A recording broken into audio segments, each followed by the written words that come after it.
be able to substantiate or articulate certain ideas or concepts based on research that come from hard work and time in these trenches or whatever, Hmm. or whatever experience you have.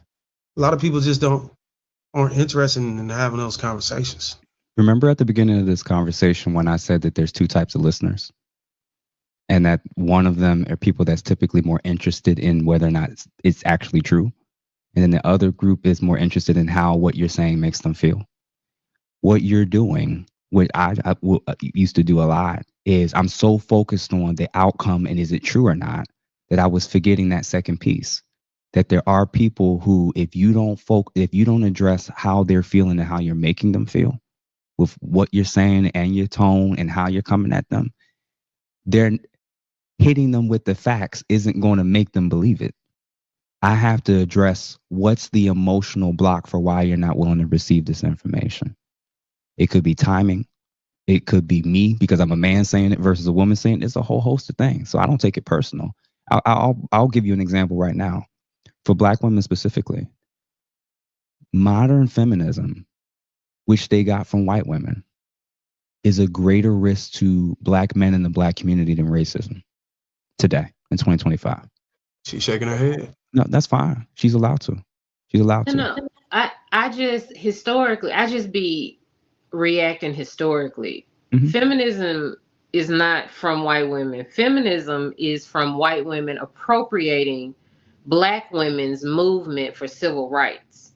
So I want us to be very, very clear. The women's suffrage movement, which is known as feminism right now, was appropriated, was stolen from the black women when the black women started the civil rights movement, because we were fighting for everyone's rights, minorities' rights. So that's why I'm shaking my head. I'm not disagreeing with what you're saying, but that's why I don't like being called a feminist, because of the Hmm. history of that word. That's all I'm saying. No problem. Yeah. So a couple things. I specifically use white feminism for a reason because I think that there was a very actually I'll read a quote. The nuclear family must be destroyed, and people must find better ways of living together. The breaking up of families now is an objectively revolutionary process. Linda Gordon, socialist feminist. That ideology and the women who back when we look back at the time when white women specifically kind of like you said started to take over the feminist movement and direction and they started to infiltrate the other communities, um, the percentage of women that was against feminism was greater than the women that were for it significantly. They were called the anti-suffragettes. Anti-suffragettes. So my question is, if feminism came, it is here. White women had their version and spin on it.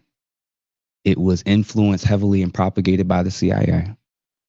And today we have the current outcomes that we do. My question is, if you had to choose between the feminism that it's morphed into and is currently present or Black men and what they are saying about how the direction of our community has to be, which are you going to choose? Because all this back and forth and all this, we'll put it all on the table right here. We'll put it all on the table right here. All the eloquence and all the talk and everybody's respecting each other, that's cool and all. But you're actually at some point going to have to make a choice in terms of the decisions that's brought us here, in terms of the direction of our community. You actually are, you do realize that your decisions, your choices and your actions have helped contributed to the single mother household. Your decisions have contributed to the 7 point something million babies that's been aborted as of now. Between the abortions, between the single mother households, between being the most divorced and least married, if every single outcome is getting worse every decade, and you did the feminism thing, specifically their version of it, and then the men on the other side, because Asian men ain't checking for y'all. Hispanic men ain't trying to save the day for Black women.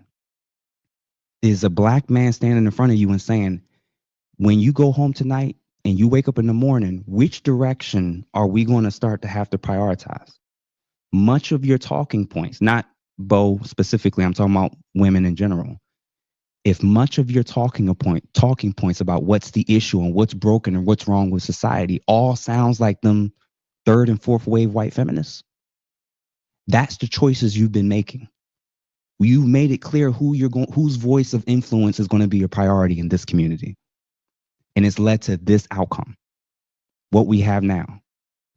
So if y'all want to get married, if y'all want to have stable relationships, if y'all want men to lead, guess who you're going to have to allow lead? Either black men who are qualified to speak on it, or white women who's led you to the current state of what your condition is now.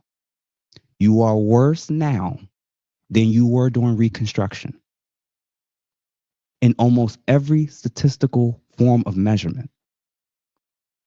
So in terms of this conversation about has feminism gone too far, you're damn right.